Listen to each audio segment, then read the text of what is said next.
आज हम सुनेंगे नवरात्रि की वह पावन कथा जिसमें छिपा है भक्ति, श्रद्धा और शक्ति का अद्भुत संदेश। बहुत समय पहले जब त्रिलोक पर असुरों का अत्याचार बढ़ गया था, तब महिषासुर नाम का असुर अपने बल और अहंकार से देवताओं को सताने लगा।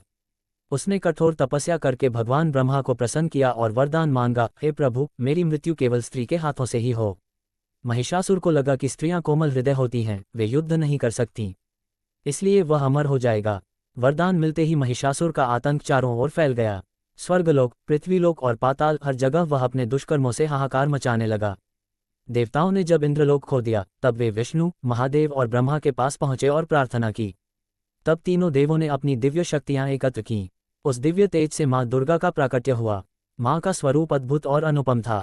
उनके 10 हाथों में 10 शस्त्र, मुख पर तेज और आंखों में करुणा व क्रोध दोनों का अद्भुत संगम।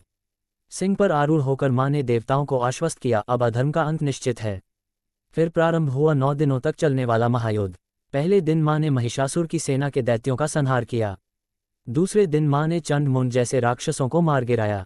तीसरे दिन रक्तबीज जैसा असुर सामने आया। उसका वरदान था कि उसके खून की हर बूंद से एक नया असुर जन्म लेगा। मां ने उसे मारने के लिए अपनी शक्ति काली को उत्पन्न किया, जिन्होंने रक्तबीज का संहार किया।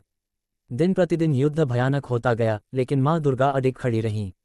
नवमी के दिन महिषासुर स्वयं भैंस का रूप धारण करके युद्धभूमि में उतरा।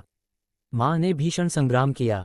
अंततः जब महिषासुर अपने वास्तविक रूप में आया, तो मां ने त्रिशूल उठाकर उसके हृदय को भेद दिया और अधर्म का अंत कर दिया। यही वह घटना है जिसे हम नवरात्रि के रूप में मनाते हैं। 9 दिनों तक मां के 9 स्वरूपों शैलपुत्री, ब्रह्मचारिणी, चंद्रघंटा, कुष्मांडा, स्कंदमाता, कात्यायनी, कालरात्रि, महागौरी और सिद्धिदात्री की आराधना की जाती है। हर दिन मां का एक अलग रूप हमें जीवन का एक नया संदेश देता है, धैर्य, साहस, करुणा, विनम्रता और सत्य के मार्ग पर चलने की प्रेरणा।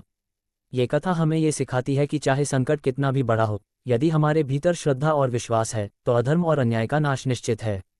नवरात्रि केवल त्योहार नहीं, बल्कि आत्मशुद्धि और आत्मबल का उत्सव है। तो आइए इस नवरात्रि हम सब मां से प्रार्थना करें कि वे हमारे जीवन से अज्ञान, आलस्य और नकारात्मकता को दूर करें और हमें सत्य, धर्म और प्रेम के मार्ग पर चलाएं। जय माता दी।